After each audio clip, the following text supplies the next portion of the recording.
Hello, beautiful people. This is your host, Alicia. And I'm your host, Ashley, And welcome to the club. the Platonic Wives Club. Hi, this is Ashley, one of your hosts of the Platonic Wives Club. I'm back with our third episode, and this one's going to be a little bit different than anything that we have done before so far. This one, you all asked us to go deep, and so I'm going to take it about as deep as I could ever possibly go as a human, and that says a lot because I've been known to get deep on these streets. So, in honor of Multiple Sclerosis Awareness Month in March, I'm going to kick off this episode and kind of dive into all things MS, share a little bit about my story of having MS, my journey with it, everything that has kind of been my process so far. But kind of first off, what it is. So, MS is an autoimmune disease. It is a chronic condition, meaning that there is currently no cure for MS. It is something that attacks the myelin sheath in your central nervous system. What that just means is the protective lining that goes all around your spine and your brain. And also your central nervous system just really controls every single thing that's within the majority of your body's functions. So what that really means for MS is they do call it the snowflake disease. That just says that it can impact everyone super differently. There's no really, it doesn't look the same between every single person. You might hear people be like, oh, my aunt has MS, my cousin, my friend's mom. All that is grand, but that does not mean that it's going to be the same, and their journey is going to be different. Everybody, how it attacks your body is different, how you respond to it is different. It just looks so varying between person to person. So it does it can impact like common things or optic neuritis, which would impact your ability to see clearly, which usually happens on one eye, can be both. That's usually the first symptom that people have.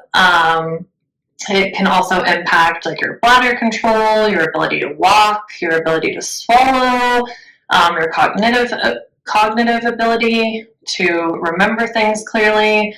It really can just impact so much in your life. So I'm going to go into a little bit about my personal story with it. So before I got diagnosed, I had heard of people having it, a lot of kind of people's aunts, things I'd seen. Everyone that I had seen with MS was in a wheelchair. I had no idea I had it. It was 2018. I had been married for almost 2 years. I was a regional manager, just traveling all the time, about 2 to 4 times a week on airplanes. And I was extremely exhausted. I ate out all the time because I was traveling, so I was not eating well. I lived in Texas. I was definitely going ham on all of those Texas goodies. And I was feeling super fatigued and just kind of not myself. I was also seeing a big issue with like heat intolerance and humidity in Texas, which, anybody from Texas knows that ish is engulfed in flames in the summer. So the temps were like 110, high humidity. And I would feel just kind of like out of it and strange, but I thought we all were feeling that because I'm like, it's hot as Hades in this piece. I didn't know that was like a thing that was more having to do with MS for me. I would also get like tingling sensations, vibration down my spine, and then I started experiencing some like leg weakness and just not really truly like issues with walking, but on my right leg specifically, it would get really heavy, almost feel like I had concrete like tied to my leg and holding me down. So it would kind of create like a drop foot heaviness sensation when I would walk, but I could still walk, if that makes sense. And I would have to like kind of remind myself like, hey, your leg is there, you can see it. It's just not feeling like you can lift it properly, which can create some tripping and falling issues for a lot of people, but I was blessed. I have not fallen technically from MS. knock on everything. It's not wood, but whatevs. So that was all happening with me for a few years. I was also having vertigo for a while before I got diagnosed. Once again, went to a neurologist, got all these scans, didn't find anything. So for me, how I ended up getting diagnosed was I kind of lost sensation on the right side of my arm all the way up to my cheek. And so I went into the ER, they did a scan, and they were specifically like thinking it was a pinched nerve, and I'd had a pinched nerve before. That didn't scare me, so I went home, was doing a lot of stretching. I do remember the doctor looking at me and saying, at worst, this could be MS, but you don't have MS, you're super healthy, like, you're all good, nothing to worry about. And I went home, I looked up MS, I'd heard of it a little bit, and I was like, I have a solid 6 out of 10 of the main symptoms. That is weird. And, you know, I tried not to get too deep in my mind and think I had MS and kind of spiral out of control, but of course, naturally, you know, I was like, interesting. So I did end up getting an MRI without contrast. Then the next week I had to go to Chicago for a work trip. I was at a huge conference with like over 200 women. First day, just got there.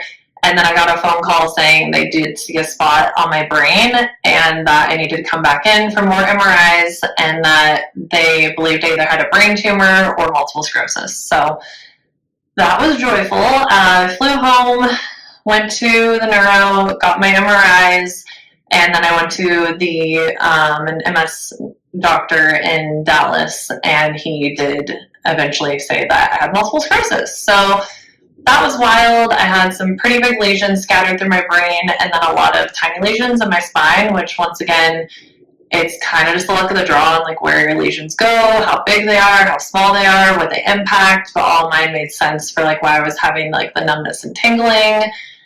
Some issues also with like my tongue at points where it felt delayed or like I was slurring, like I almost kind of sounded like I was tipsy and I was definitely not.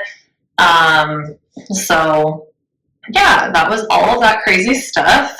So fast forward, changed my career to a job in the buying office where I was like sitting more just because I felt like I just needed a balance. I needed to be home. I needed to be with my husband.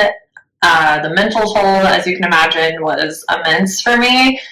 I really struggled a lot with my confidence, my self-worth. I kind of went from feeling like people had always seen, and I'm also 6'2", so like super tall. You know, people always thought I played sports and stuff, and I went from feeling like this physically strong person to feeling like so weak. And I didn't want people to feel bad for me, and I think what I felt the most is I felt like people felt bad for my husband, and I don't, necessarily know if that's true, but that's kind of the vibe that I got from it. A lot of comments were made, and I'm sure out of the greatness of people's hearts, but, some things like, you have the best husband, what a great man to stick by your side, he's so amazing. Just comments like that for me were pretty traumatic. And once again, I don't think, people know what to say, and I don't think they meant anything bad by it. And of course, my husband is the freaking best man in the entire world. But to me, I kind of felt less than, like I felt like we were a power couple and everyone was like, oh, you guys are such a perfect match or soulmates, to now I'm like this sick person that he, as an able-bodied person is going to have to take care of for the rest of his life. I did also forget to mention when I got diagnosed, the neurologist said, based on where my lesions were, that I would probably end up in a wheelchair in 5 years. So this is 2018. We are in 2025. It is obviously past 5 years. I'm super lucky and blessed to say I do not currently have to use a mobility device, and I have not had to use a wheelchair. That does not mean anything, I'm not better than anyone. That doesn't mean anything. I understand that with this disease, like, every day is unpredictable. It could do anything at any time, and I just kind of take it day by day, and I'm so, so grateful for how minimal things have been for me. But that is, the reality of things that can happen, and hearing news like you are going to end up in a wheelchair from someone who's a one of the top professional neurologists in all of the United States is devastating at 28 years old. Kind of fast forward, I right away got on disease modifying therapies, DMTs. I've tried 4 different ones, kind of had like bad reactions to all of them, like an allergic reaction kind of thing. One of them brought my heart rate down and I ended up in the hospital. Another one I did for like 2 years and I would just get like super flushed every time I took it, a lot of like stomach issues. And then I was on Ocrevus for quite some time and ended up actually having both of my kids on that. So I was told that I had to wait like 5 or 6 months in between infusions to try to have children. And I was able to have 2 beautiful boys who are completely healthy on those medicines, which was such a blessing because I think my biggest fear with MS, besides ending up in a wheelchair, was to not be able to have children, because I've known since I was little that I wanted to be a mom, and that was pretty much my main goal in life. So I was able to do that, and then now I am on a newer medication called Barumvi. Not sure if I'm pronouncing that right. It is once again an infusion that I do every 6 months. I have not had reactions, which is insane for me since my body is just so sensitive to everything. I think it took like an hour and a half last time. Ocrevus used to take me sometimes 7 hours just to get through the infusion. And it's not saying one is better than the other, but I feel like that one has been better for me. I just started that one in August of 2024, and my MRIs have been stable for quite some time. So I just feel very blessed. The main things that I see is sometimes like with heat, if it's super hot or if it's super cold, extreme temperatures, I do get the leg like weakness and numbness. I will kind of feel like it's heavier and I have to like think more to connect my leg while I'm walking to my brain. I still get vertigo every once in a while, especially if I'm stressed out, and really stress is like my main thing. And girl time, obviously, right, it differentiates your body temperature. So if I get hot, during that time of the month, I can feel kind of weird. I do kind of always feel fatigued, but it's also like I'm a mom of 2 small children, so who knows, like when I'm tired. But I'm sure a lot of that also has to do with MS. But those are kind of my main things, and I have found such a awesome holistic doctor out in Colorado. I have really put so much into going after the natural way plus the medicines. I do Reiki, I'm into meditation, I like to do sound baths, I go to like a salt cave. I'm down for all of the woo-woo, weird. I'm honestly, and obviously like faith, and God as well has helped me get through this, but I'm just, at this point in my life, like really focused on anything that I can try. Like there's nothing, as long as it's safe, that I won't try. I kind of want a balance of all the worlds. I feel like I have been through so much trauma as a person prior to this illness, and this has really helped me to ground myself, to work on a lot of healing. I'd already been in therapy for like 10 years prior to this diagnosis. I then ended up doing other types of therapy. I've done hypnosis. Like, I really love the balance of kind of the natural world and the medicine world. I can't even really think of what the word is right now, but I have noticed a lot of changes within diet. Like sugar can be an issue for me. If I have a lot of sugar, and just sleep. If I don't sleep, I feel super strange. But yeah, that's kind of how MS impacts me. And although this disease is very scary, and I have children, and I don't know, if any day is guaranteed. I don't know, if I'm going to stay the same or if things are going to change for me. Now at 35 years old, I can say I don't feel nearly as scared of this. I feel like they're constantly coming up with new technology and new medications, and there's such a push to figure out a cure for this illness.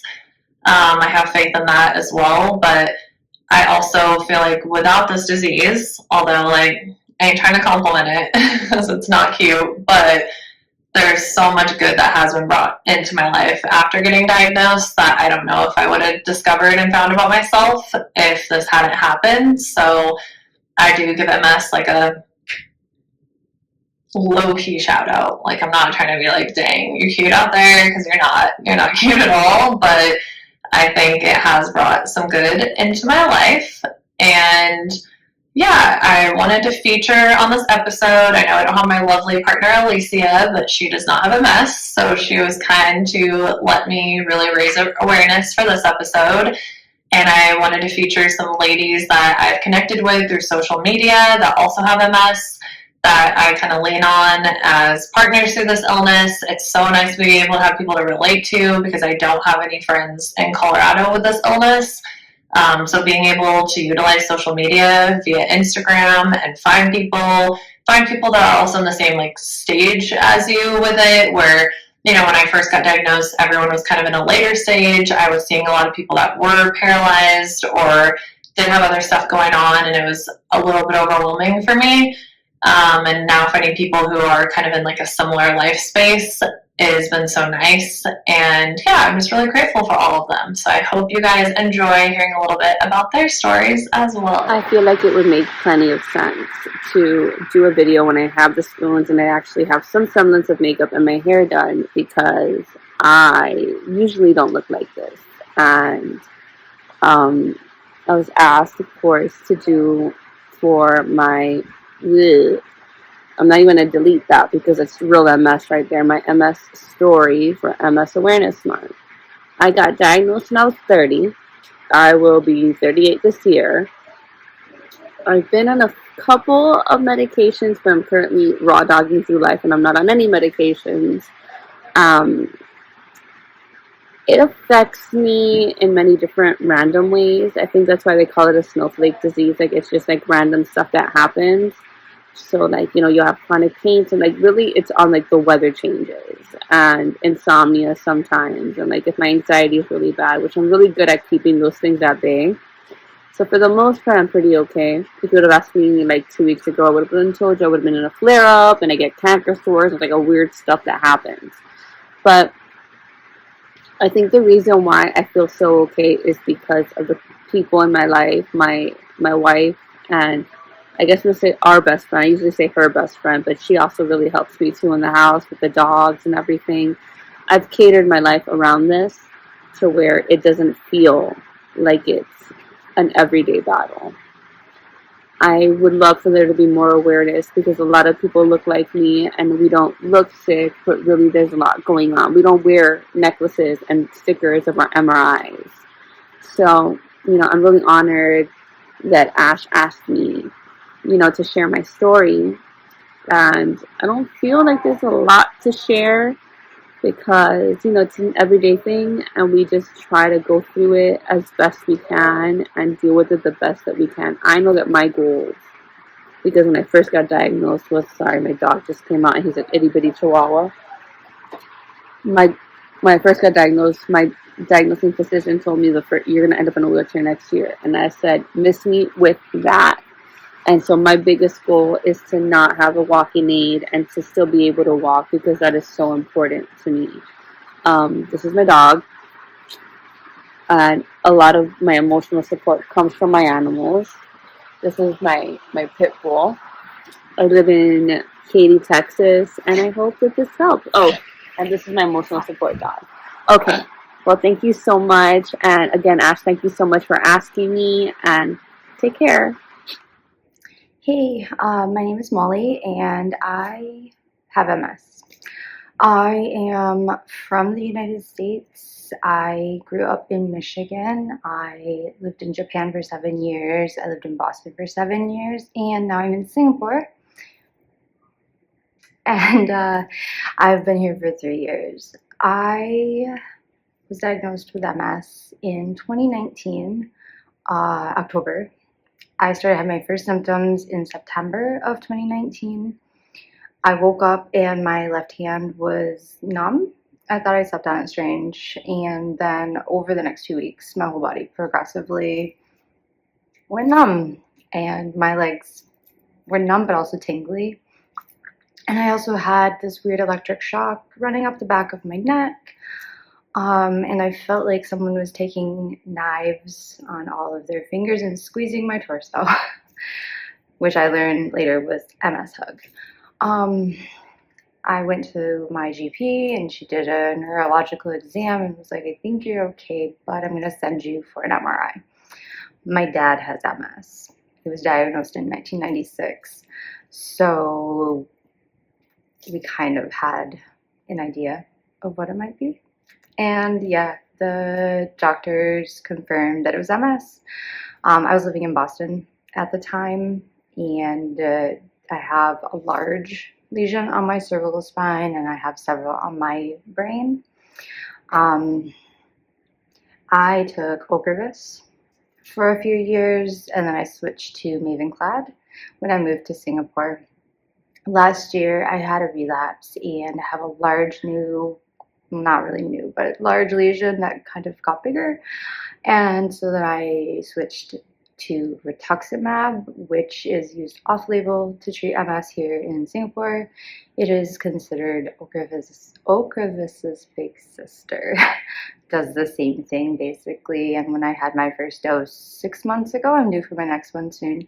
I had all the same reactions as I did when I took Ocrevus. So I have, like I said, my dad has MS. I also have another biological family member on my mother's side who has MS, and I also have another autoimmune disease that affects my eyes.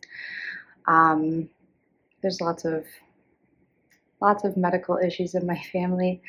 I am married and have a husband who also has an autoimmune disease, which he didn't get until recently, but no children, no plans for children.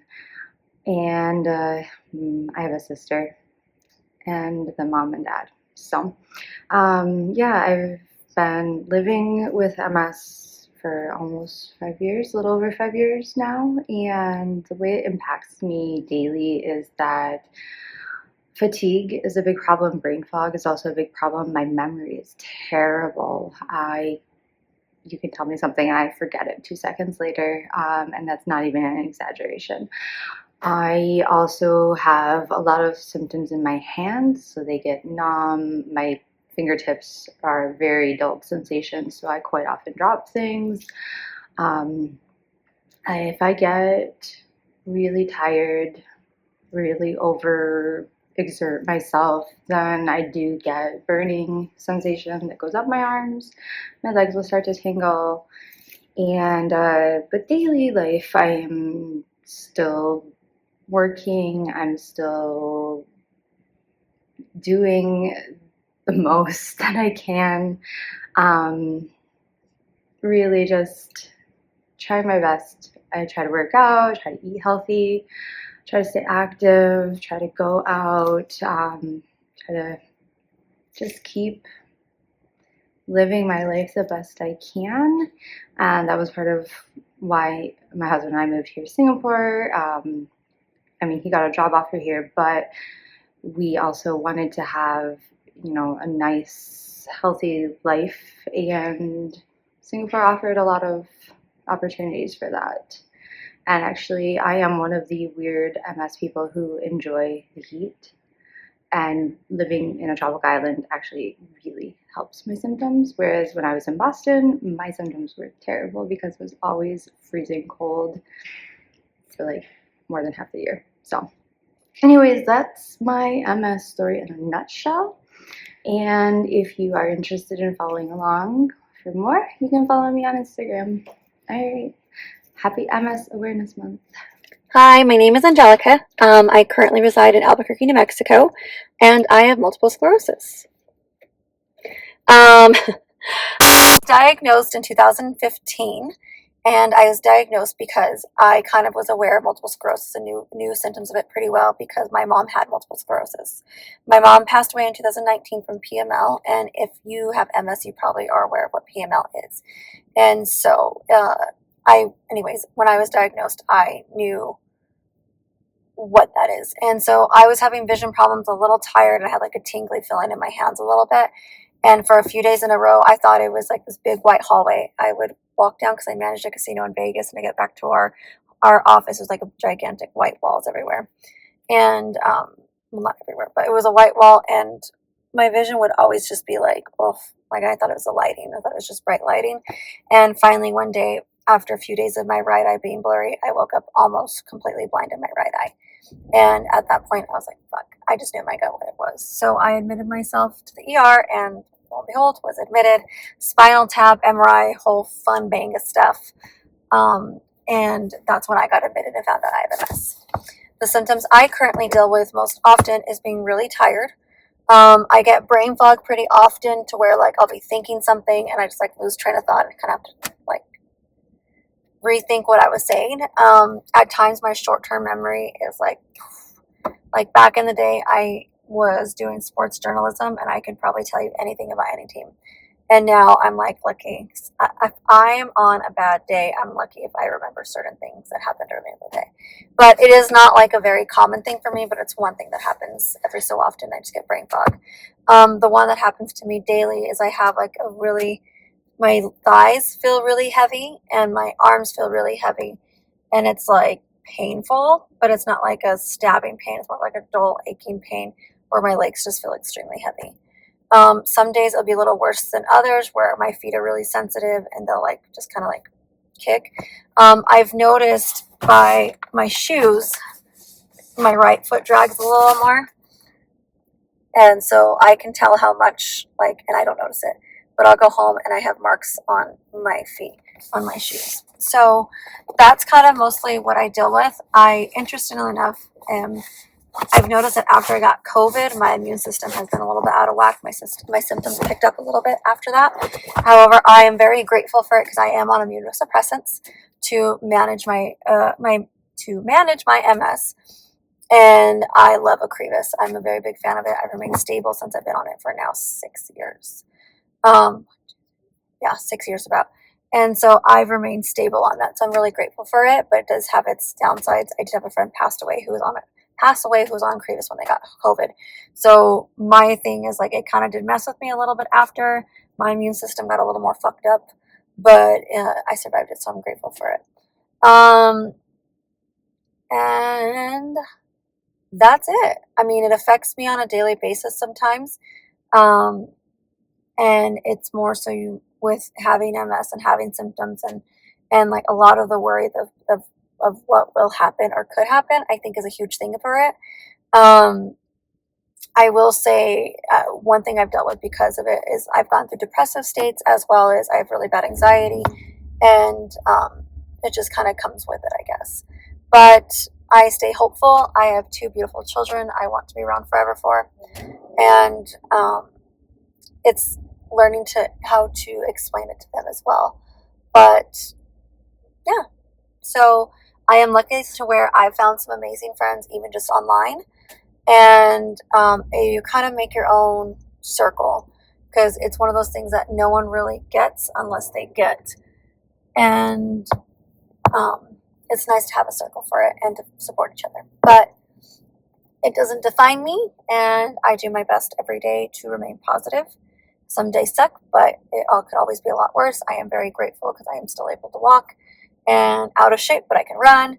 And I try to make the most of it by being there for others and being pretty open and transparent with everything I deal with, because we should not be alone in these stories. And I ramble. So here's your 5-minute video message instead of the 2 minutes you requested. Bye. Hey, my name is Robin, and I currently live in Dothan, Alabama, but I was raised in a suburb of Atlanta, and I moved back down here when I was probably in my early 20s. So anyway, I was diagnosed with MS officially on September the 30th, 2013. And it was like a slap to the face, because I thought I'd heard of it before, but I kind of confused it with muscular dystrophy or whatever. So anyway, up until that point, my symptoms, my first ones, had been Um, well, the very first one, I guess, was when I couldn't taste anything. My tongue was just numb, or most of it was. And now people attribute that to like post COVID symptoms. And I'm just like, yeah, I've been there, done that. But, anyways, that was the first one. And then the second one was extreme dizziness. Like, I'm talking so dizzy that I could barely walk straight, but I was still driving and going to work because I had to. And then the most impactful symptom that I've had has been that I lost vision in my right eye. And so at first it was complete, and then I it came back all except for my peripheral vision. So I just don't have central vision. Um, and so I just rely on my left eye now. And so basically, day to day, I'm always kind of scared that I'll lose vision in my left eye too. But aside from that, I mainly just have like really bad fatigue days. And also, this is getting too long. I also have pretty bad heat intolerance. So, um, oh, and cog fog. Like, I forgot to say that I have memory issues sometimes. Um, and so I am a stay-at-home mom. I live with my boyfriend, Luke, and I have one son, Cade, who is almost 8. And that's pretty much it. If you want to know anything else, I guess just let me know. Thanks.